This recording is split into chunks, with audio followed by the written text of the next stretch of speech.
Dans les chapitres précédents, nous avons beaucoup parlé de déterminisme, avec l'idée que les choses sont descriptives, qu'on peut les décrire, qu'on peut les prédire, même si dans le cas du chaos déterministe se posent des questions fondamentales. Mais en fait, dans la vie courante, on parle souvent beaucoup plus de hasard, de choses qui nous arrivent et dont on dit qu'elles sont arrivées au hasard.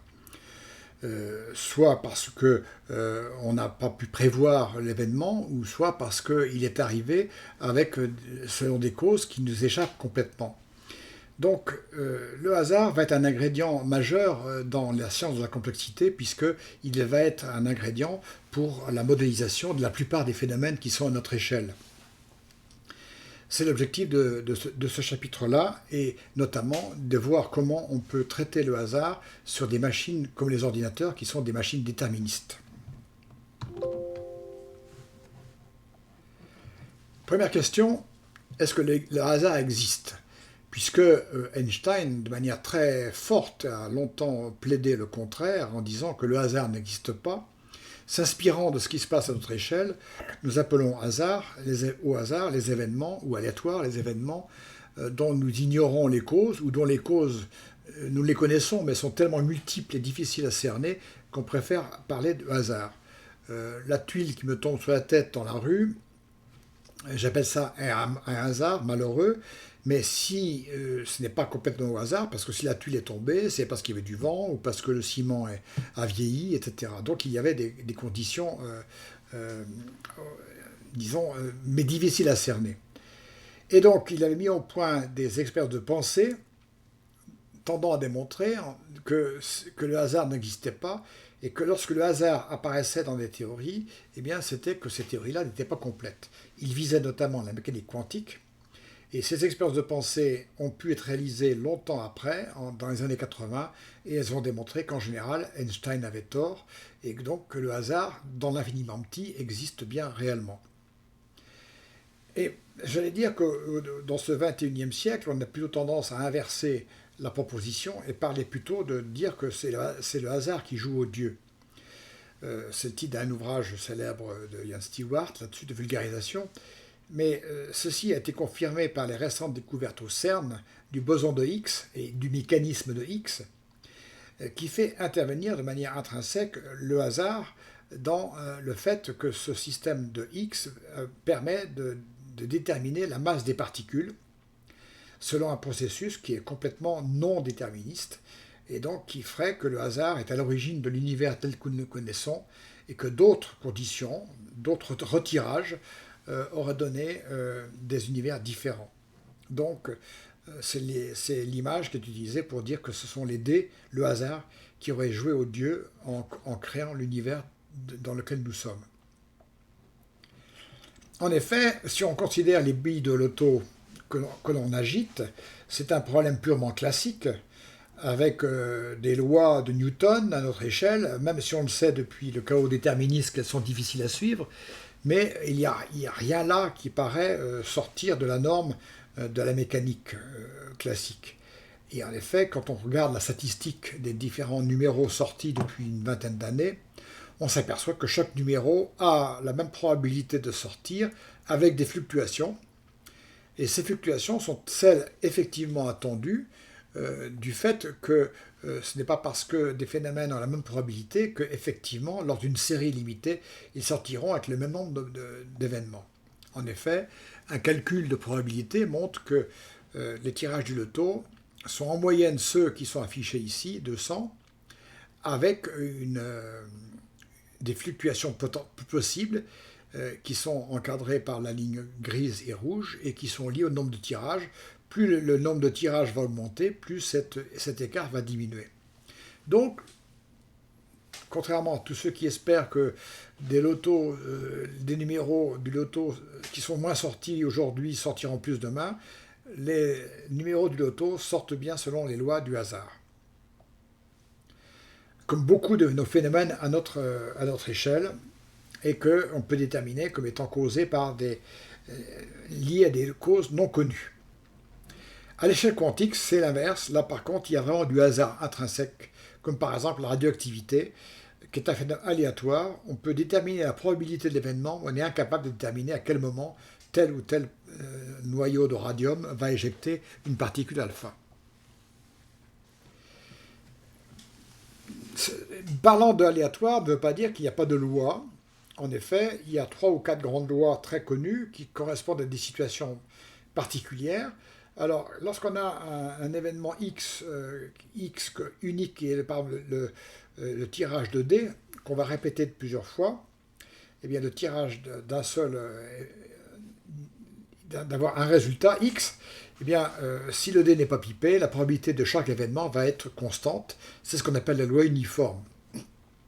Maintenant, si on mélange plusieurs dés, si on va faire un système et on veut, comme au poker ou d'autres jeux, calculer la somme des dés et la probabilité de cette somme-là, on a affaire à une autre loi qu'on appelle à terme d'abord la loi binomiale, puis ensuite la loi normale, qui est une statistique d'événements résultant d'une multitude de causes, parce que là, on a de très nombreux dés qui vont être tirés indépendamment. Et en fonction du nombre de tirages, ici 1, évidemment on a 0,16, 1 sixième pour tous les dés. Progressivement, la statistique va prendre une forme de chapeau de gendarme, d'ancien gendarme, qu'on appelle loi normale ou courbe de Gauss, qui est le résultat de ce qu'on appelle la loi des grands nombres. C'est que si on tire un grand nombre de dés, eh bien, la probabilité de la somme va se répartir selon une courbe continue, avec une valeur moyenne piquée au milieu, et un écartement qu'on appelle écart type, qui va être fonction du nombre de tirages.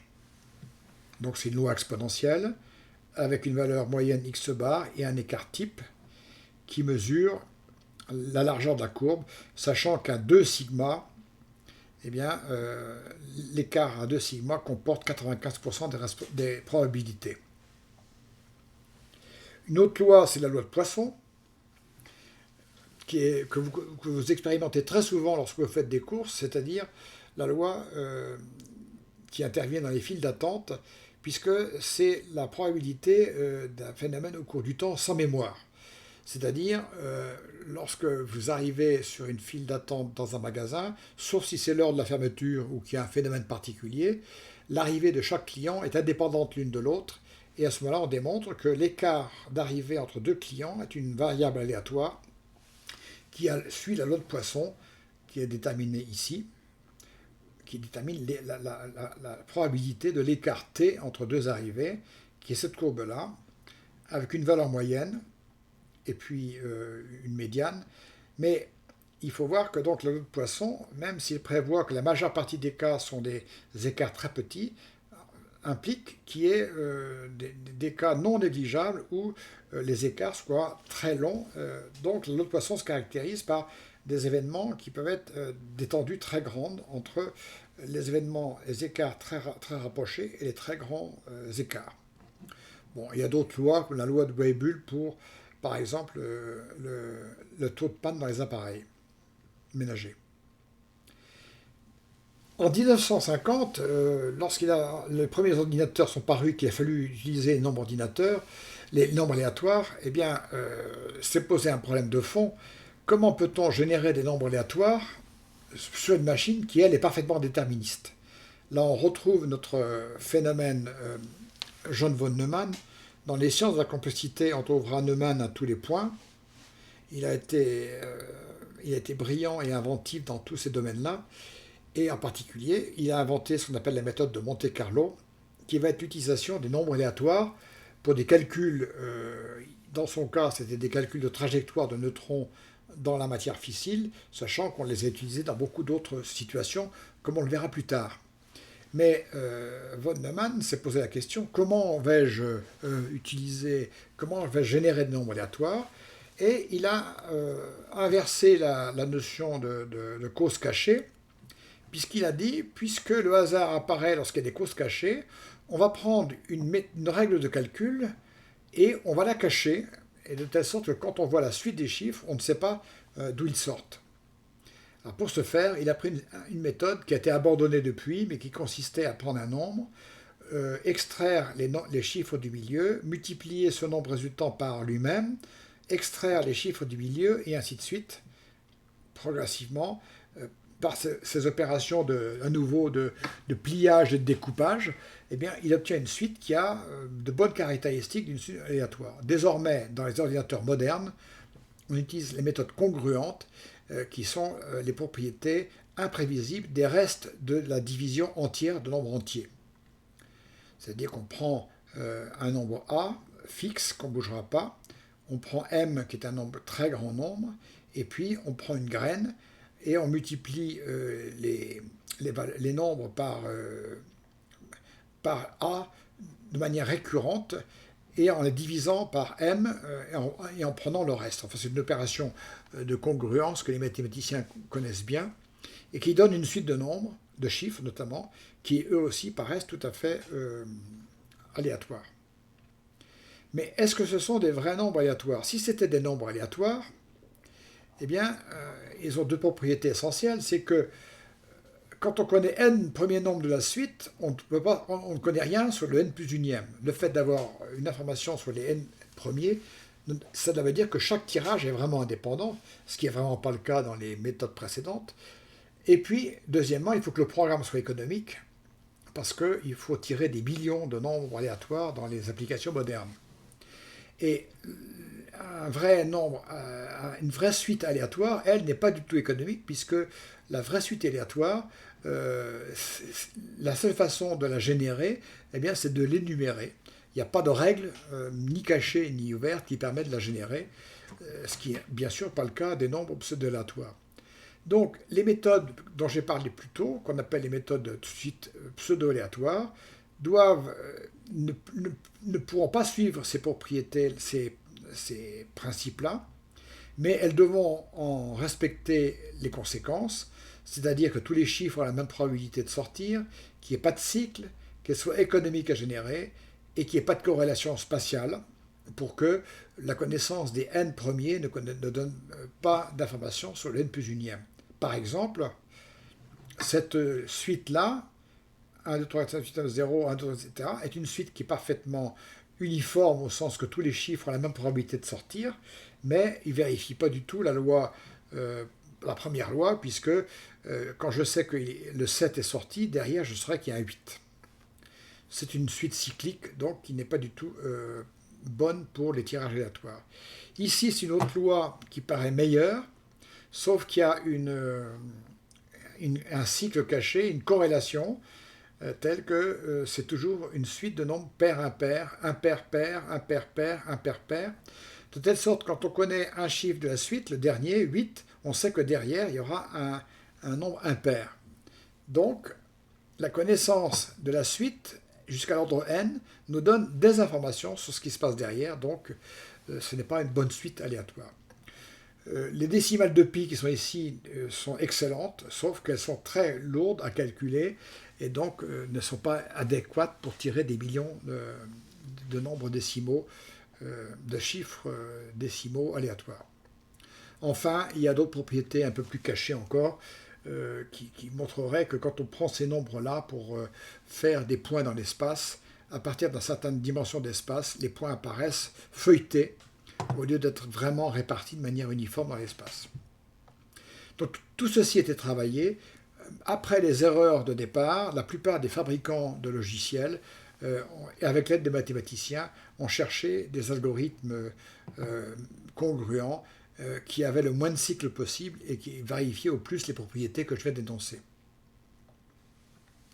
Alors un exemple, si tous les compilateurs C, Fortran, C++, Excel et tout, tous les logiciels actuellement ont en interne leur propre générateur de nombres aléatoires qui en principe a été validé. Excel, c'est aléa sans chiffres entre parenthèses qui donne des nombres aléatoires compris entre 0 et 1, 0 étant exclu. Et avec ça, par exemple, dans Excel, vous tirez des nombres, vous faites des couples, vous les groupez par 2, ce qui vous donne des points dans l'espace, et vous voyez la répartition ici, qu'on obtient de points dans l'espace. Et ce qui surprend toujours, c'est le fait que, bien qu'étant aléatoire, il y a des probabilités non nulles d'avoir des points qui soient très proches les uns des autres. Mais c'est justement le propre caractéristique des nombres aléatoires. Une fois qu'on a un nombre aléatoire entre 0 et 1 uniforme, on peut, par une petite transformation mathématique, générer des nombres selon d'autres lois, comme la loi normale, avec le résultat qui est à ma droite.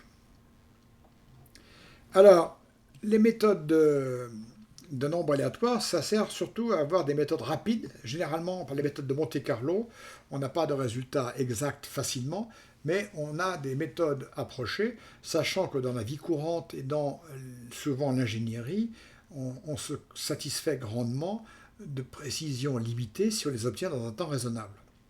Par exemple, si on veut estimer la surface de la France, l'aire de la surface de la France, oui, eh bien, c'est un calcul compliqué parce qu'il y a les côtes, il y a des Cotentin, etc. Eh bien, la solution, on met la carte sur un carré de 1000 km de côté, 1000 km au carré, qui fait 1 million de kilomètres carrés, et dans lequel est inscrite la France. On va tirer des nombres aléatoires et on va compter ceux qui sont dans le périmètre, autour du périmètre de la France, et ceux qui sont à l'extérieur. Et le ratio des nombres qui sont dans le périmètre de la France sur le nombre total de points est égal au ratio approché de l'aire de la France sur l'aire du carré total. Ce qui donne 105 points au hasard ici, 45 points sont dehors, donc 60 sont à l'intérieur. Un petit calcul, c'est 1000 km au carré, c'est 1 million de kilomètres carrés. Un petit calcul, on trouve 570 000 km carrés, qui est une approximation très très raisonnable pour la surface réelle, qui je crois est de 556 000 km carrés et des poussières. La précision augmente bien sûr avec le nombre de points tirés, et on verra tout de suite comment cela évolue. Un exemple classique, c'est calculer à la valeur de pi. Même chose, on prend un carré un par un, on inscrit un cercle, on tire des nombres aléatoires et on compte le nombre de points qui sont à l'intérieur du cercle. Eh bien, le résultat obtenu est donné dans cette courbe. Pi, c'est la valeur de référence que nous, on connaît. En noir, c'est la valeur que l'on obtient au fur et à mesure où on augmente le nombre de tirages, n. En grisé, c'est la théorie qui nous donne l'écart, la fluctuation possible autour de la valeur obtenue en fonction du nombre de n. On voit que cette fluctuation diminue bien sûr avec le nombre n, mais diminue très lentement puisque la théorie démontre que la précision augmente comme l'inverse de la racine carrée de n, ce qui fait que si on veut gagner un chiffre significatif, il faut multiplier par 100 le nombre de points. Donc la convergence de Monte-Carlo est très lente, mais en effet, quand même, on observe que la valeur estimée se rapproche progressivement de la valeur exacte avec une bonne tendance et reste toujours à l'intérieur de la borne de fluctuation.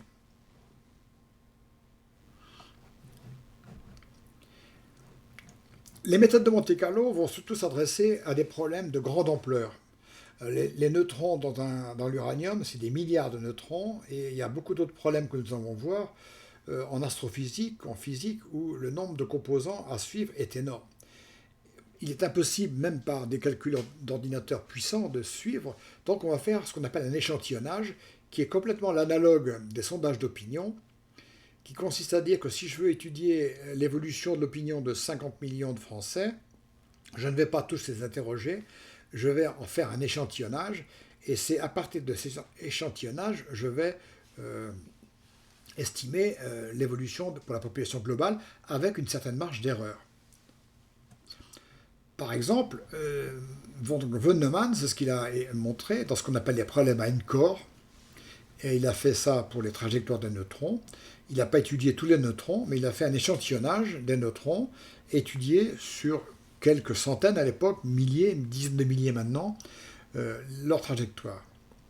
Alors un exemple de méthode de Monte-Carlo, c'est celle que j'ai déjà utilisée. Ici, c'est une simulation de l'évolution d'un gaz, des molécules d'un gaz ou de deux gaz ici qui s'entrechoquent. D'accord ?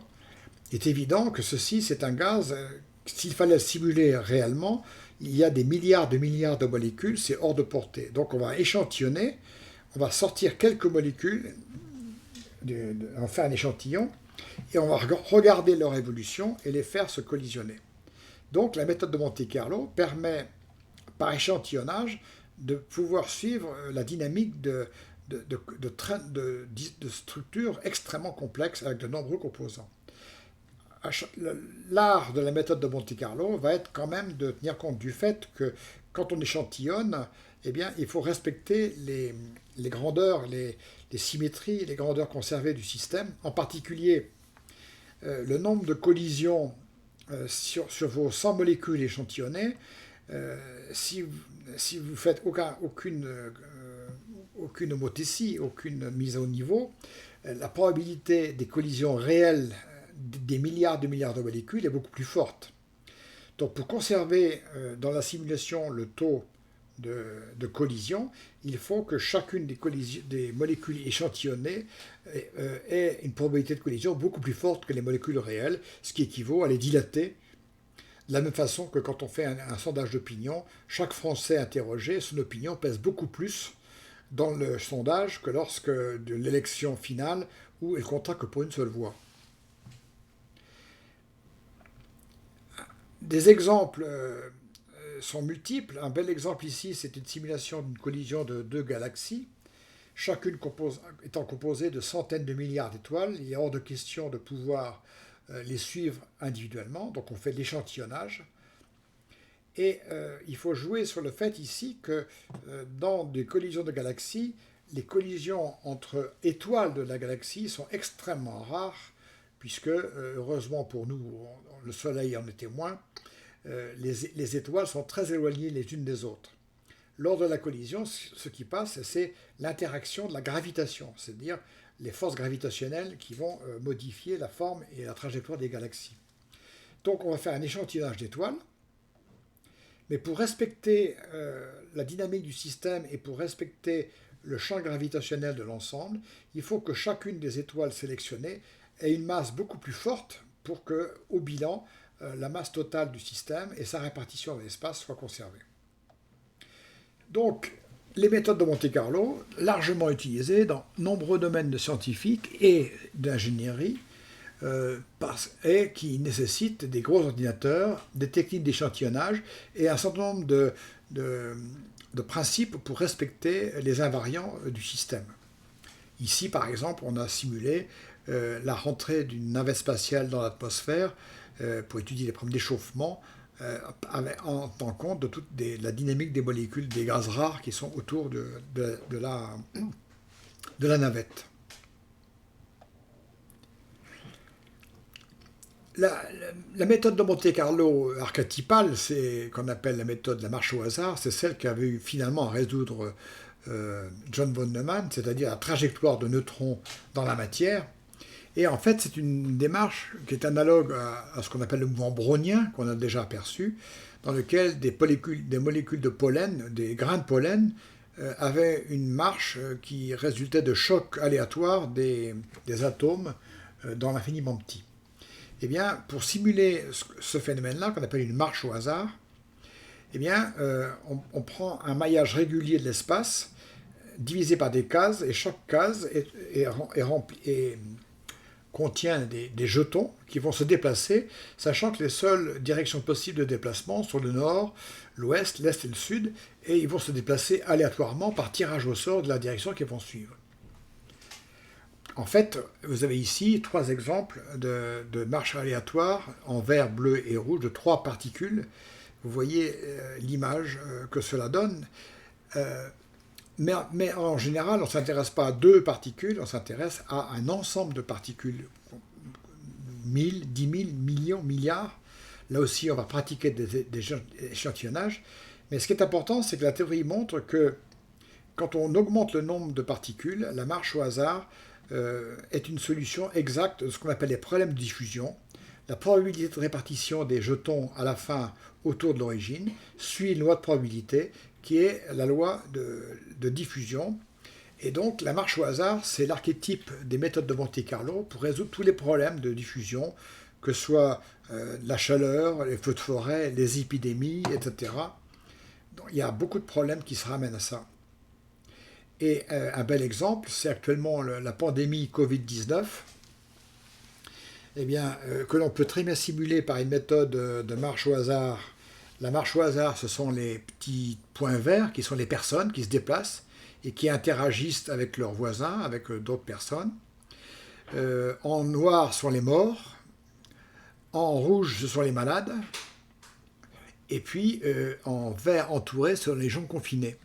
Eh bien, vous irez sur le site qui est ici et vous aurez la capacité de faire des simulations et de voir par une marche au hasard comment évolue la pandémie en fonction des paramètres, taux de confinement, taux de temps de guérison, etc. Et c'est parfaitement illustratif du rôle de la marche au hasard dans des phénomènes qui nous concernent tous, mais qui sont aussi des phénomènes de la nature. Donc, il faut aller sur le site MathCNRS pour pouvoir jouer avec ces simulations et se rendre compte du caractère très réaliste qu'elles ont par rapport à la situation que nous observons actuellement. Il y a aussi des simulations à l'échelle du globe.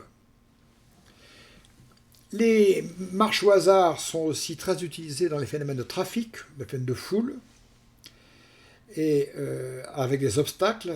Vous irez par exemple sur le site, le film là, qui est référencé, qui est référencé sur ces phénomènes-là, montrant mathématiques et mouvements de foule. Et les mouvements de foule sont assez compliqués à prévoir et les simulations par marche au hasard permettent souvent de trouver des phénomènes, des problématiques intéressantes. Par exemple, la rentrée dans une station dans un wagon de métro, quand il y a la foule, eh bien très vite on s'aperçoit que le débit est lent et qu'il y a des phénomènes de blocage même complet lorsque les personnes s'arc-boutent et se gênent les unes les autres. Il a été démontré théoriquement ici, mais en même temps pratiquement, que si on met un obstacle à 1 mètre ou 2 devant la porte, eh bien, ce phénomène-là va répartir les contraintes et faire qu'il n'y a plus de phénomène de blocage et que finalement l'écoulement se fait de manière beaucoup plus régulière. Et en allant voir le film de Bertrand Monry, vous verrez par exemple les simulations d'évacuation de salles, d'amphi ou de salles.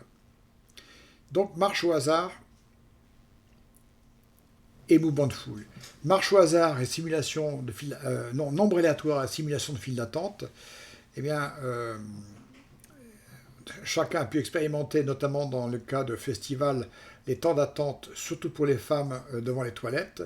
Donc il y a un site, Madame Pi, qui a essayé de trouver des moyens de faire que le système soit plus efficace et qui m'a demandé de faire des simulations. Eh bien là, on a tout à fait un phénomène classique de simulation aléatoire de phénomène de file d'attente, avec des arrivées aléatoires de personnes sur un dispositif, hors entracte, où à ce moment-là, les gens arrivent ensemble, la file d'attente, le système qui fait le service, soit des urinoirs, soit des caisses de magasins, avec des temps aléatoires de service, et puis la sortie.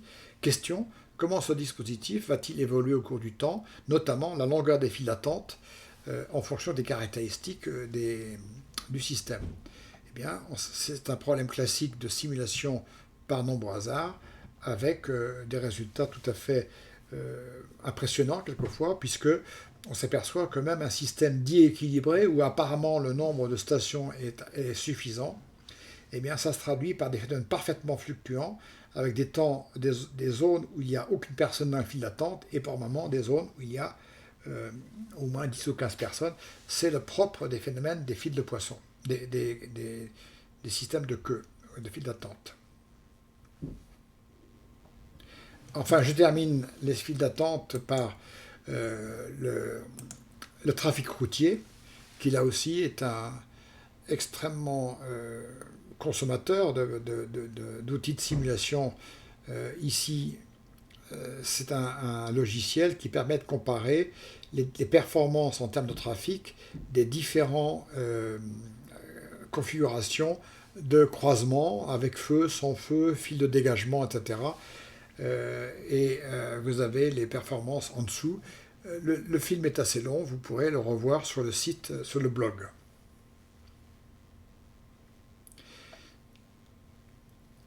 Nous avons vu jusqu'ici toute la richesse des applications des nombres aléatoires, généralement c'était plutôt des marches aléatoires dans un repère fixe, c'est-à-dire que le repère était bien déterminé, et donc les choix d'orientation étaient aléatoires.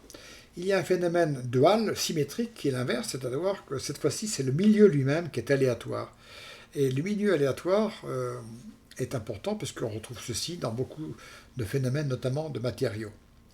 Et ce problème-là s'appelle la percolation, qui est commun à trois situations que vous connaissez sans doute. Ici, vous avez la percolation vraie du café. Quand on verse de l'eau dans une bouilloire, sur un filtre à café, au bout de combien de temps y aura-t-il une goutte qui va sortir c'est-à-dire, au bout de combien de temps y aura-t-il un filet d'eau continu qui va de l'entrée à la sortie. Ici, c'est la traversée du gué. Si vous prenez des pierres et que vous les jetez de manière aléatoire, donc ici on a bien sûr fait un trajet bien ordonné, mais si on prend des pierres et qu'on les jette dans le torrent, à partir de combien de pierres aura-t-on la probabilité d'avoir un circuit qui permet de traverser à pied sec? Ça, c'est un autre système qui est le phénomène de rouille, comment la rouille se propage dans un milieu sur un métal. Tout ceci, c'est le phénomène de percolation qui a été étudié par Hammerschle en 1957 et par beaucoup d'autres depuis, puisqu'il y a beaucoup d'applications dans tous les phénomènes de propagation, fluide, information, rumeurs, épidémies, etc. La modélisation de la percolation consiste à prendre un maillage régulier avec des sites qui peuvent être occupés ou vides, occupés en rouge, et comme l'autre fois, avec 4 voisins selon les 4 points cardinaux. Et on va répartir aléatoire, jeter de manière aléatoire des points, des jetons dans les sites, et on va regarder les propriétés en fonction du taux d'occupation, en fonction du nombre de sites occupés. On va regarder par exemple les agrégats. Ici, vous avez 3 voisins. En épidémie, on appelle ça des clusters.